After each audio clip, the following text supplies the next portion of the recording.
శీతాకాలంలో రాత్రి ఉష్ణోగ్రతలు పడిపోవటంతో చలికి మనుషులతో పాటు కోళ్లకు ఇబ్బందులు తప్పడం లేదు. చలి కారణంగా ఫారాల్లో కోళ్ల పెంపకానికి ఇబ్బందిగా మారుతుందని యజమానులు వాపోతున్నారు. వీటి పెంపకానికి సమతుల్య ఉష్ణోగ్రతలు ఎంతో అవసరం. చలికాలంలో కోళ్ల ఫారాల గదుల్లో తేమ ఎక్కువగా ఉండటం వల్ల శిలీంధ్రాలు పెరుగుతాయి. వీటి వల్ల కోళ్లకు ఊపిరితిత్తులకు సంబంధించిన వ్యాధులు సోకి కోళ్లు చనిపోయే ప్రమాదం ఎక్కువగా ఉంటుంది. కోడి పిల్లలు సైతం అధికంగా మృత్యువాత పడతాయి. ఫారాల్లో కోళ్లను రక్షించుకునేందుకు ఎలాంటి జాగ్రత్తలు తీసుకోవాలో తెలియజేస్తున్నారు PV veterinary university assistant professor doctor Purushottam.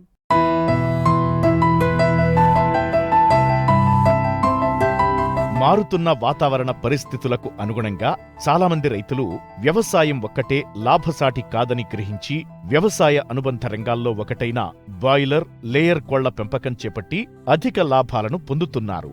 Boiler కోళ్ల ద్వారా వచ్చే మాంసం ఉత్పత్తిలో భారతదేశం ప్రపంచంలో 5వ స్థానంలో కొనసాగుతోంది. గుడ్ల ఉత్పత్తిలో 2వ స్థానంలో ఉంది.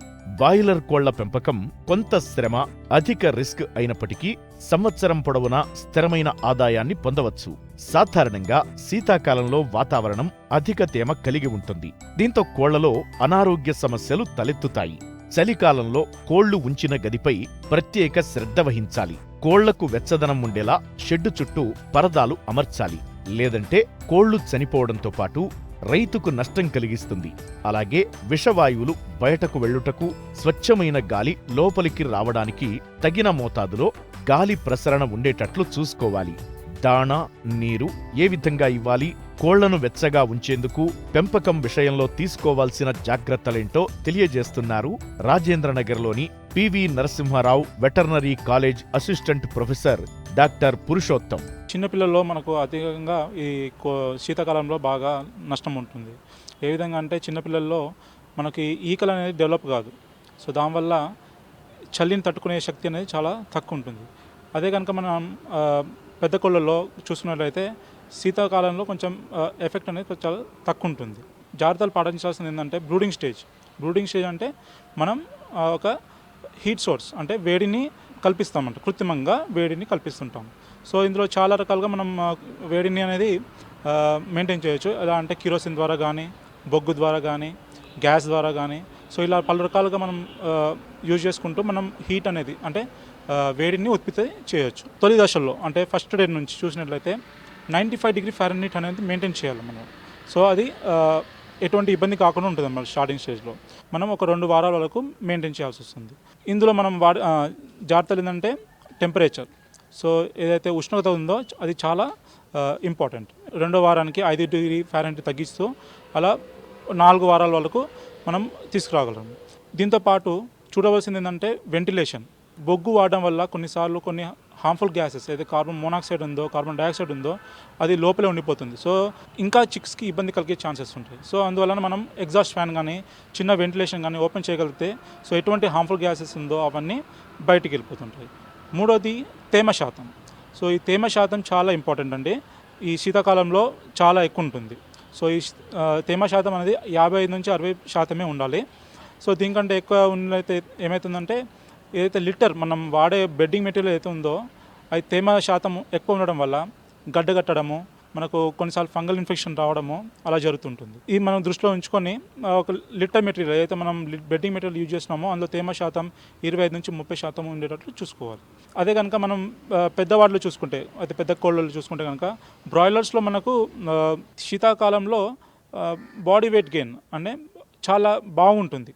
ఈవెన్ ద FCR అంటే ఫీడ్ కన్వర్షన్ రేషియో అంటే ఎంత దానాకి ఎంత మనకు మాంసం వస్తున్నది చాలా బాగా ఉంటుంది. కానీ అది ఎప్పుడైతే మనం బాగా మేనేజ్మెంట్ చేయగలుగుతామో అప్పుడే మనకు లాభసాటిగా ఉంటుందన్నమాట బ్రాయిలర్స్లో. అదే కనుక లేయర్స్లో చూసినట్లయితే ఏదైతే గుడ్లు పెడుతున్నాయో సో వాటిల్లో మనకు కొంచెం జాగ్రత్త తీసుకోవాలి. ఎందుకంటే శీతాకాలంలో మనకు ఎగ్ ప్రొడక్షన్ తగ్గిపోతుంటుంది. సో అప్పుడు మనం చాలా జాగ్రత్తగా వహించాల్సి వస్తుంది. ఎలా అంటే రాత్రిపూట మనకు చల్లగాలి రావడం షెడ్లోకి, సో అది కాపాడడానికి మనకు టార్పాలిన్ షీట్ కట్టడము, లేకపోతే కొంచెం హీట్ సోర్స్లు అంటే సేమ్ కిరోసిన్ ఆర్ మన బొగ్గు కుండలు పెట్టడము షెడ్ లోపల, సో అలాంటివి చేస్తుండాలి. మాంసం కోసం వాడే బ్రాయిలర్ బర్డ్స్ ఏదైతే ఉన్నాయో సో అందులో మనం ఎగ్జాస్ట్ ఫ్యాన్ వాడడం అయితే ఏమవుతుందంటే ఎటువంటి హార్మ్ఫుల్ గ్యాసెస్ అంటే ఈ తేమ శాతం ఉండడం వల్ల అమోనియా గ్యాస్ అనేది బాగా రిలీజ్ అవుతుంది. సో దానివల్ల ఏమైనా అవుతుందంటే నిమోనియా అనే ప్రాబ్లం క్రియేట్ అవుతుంది. దానివల్ల సో శ్వాస తీసుకునే ఇబ్బంది ఉంటుంది, అట్లానే సిఆర్డి అనేది ఒక వ్యాధి వస్తుంది. సో ఇవన్నీ మనం తగ్గించుకోవడానికి ఎగ్జాస్ట్ ఫ్యాన్ పెట్టగలిగితే ఎటువంటి harmful gases like ammonia gas అనేది మనకు బయట ఎగ్జాస్ట్ చేయడానికి ఉంటుంది. సో దాంతోపాటు రెగ్యులర్గా ర్యాకింగ్ చేస్తుండాలి. ర్యాకింగ్ అంటే ఏదైతే లిటర్ మెటీరియల్ ఉందో సో దాన్ని మనం గీక్కుతుంటే తేమ అనేది కొంచెం కిందికి వెళ్ళి డ్రై ఏదైతే మనకు పొడిగా ఉన్న లిటర్ మెటీరియల్ ఉందో అది పైకి వస్తుంది. దానివల్ల మనకు వచ్చే వ్యాధి కూడా తగ్గించుకోవచ్చు. ఈ శీతాకాలంలో ఈ తేమ ఉండడం వల్ల నిమోనియా రావడం, కొరైజా, సిఆర్డి, దాంతోపాటు మనకు కొన్ని జబ్బులు వస్తుంటాయి లైక్ కాక్సిడియా. ఈ శీతాకాలంలో అనేది చాలా ఎక్కువగా ఉంటుంది. కాక్సిడియాలో ఏంటంటే మొత్తం రక్తంతో కూడిన మోషన్స్ ఉంటాయి అన్నమాట. సో ఇలాంటప్పుడు బర్డ్స్ చాలా వీక్ అయిపోయి ఫుడ్ అంటే ఫీడ్ ఏదైతే ఉందో దాణ ఏదైతే ఉందో తినకపోవడం జరుగుతుంది. దానివల్ల వీక్ అయిపోయి చనిపోవడం కూడా జరుగుతుంది. సో దీని నుంచి కాపాడుకోవడానికి, కాక్సిడియా నుంచి కాపాడుకోవడానికి మనము 3 రోజుల పాటు నీళ్ళలో కానీ ఫీడ్లో మనం కూడా వాడుతుంటాము. సో యాంప్రోలియం అనేది 1 గ్రామ్కి 1 లీటర్ చొప్పున మనం వాడగలిగితే 3 రోజులు మనకు ఇది తగ్గించుకోవడానికి ఆస్కారం ఉంటుంది. దాంతోపాటు ఫీడ్ ఏదైతే దాణా ఉందో మనం శీతాకాలంలో కొంచెం ఎక్కువ కొవ్వు శాతం ఉండేటట్టు చూసుకోవాలి. ఎందుకంటే సో ఈ కొవ్వు శాతం యాడ్ చేయడం వల్ల ఈ చలి నుంచి తట్టుకునే శక్తి పెరుగుతుంది. దాంతోపాటు శీతాకాలంలో నీళ్ళు తాగడం కూడా చాలా తక్కువ ఉంటుంది. సో మనం ఇలాంటప్పుడే కొంచెం గోరువెచ్చని నీళ్ళు తాగించడమో ఆర్ ట్యాంక్ని షెడ్ లోపల పెట్టుకోవడం జరుగుతాయితే కనుక మనము సో ఈ నీళ్ళ మోతాదుని తాగడం కూడా బాగుంటుంది.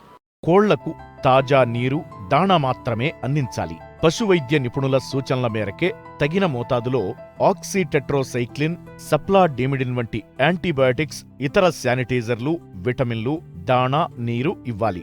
చలికాలంలో రోగాల నిర్మూలనకు వైద్య నిపుణుల సూచనల మేరకు తగు సమయంలో అవసరమైన మేర టీకాలు వేయించి జాగ్రత్త తీసుకోవాలి.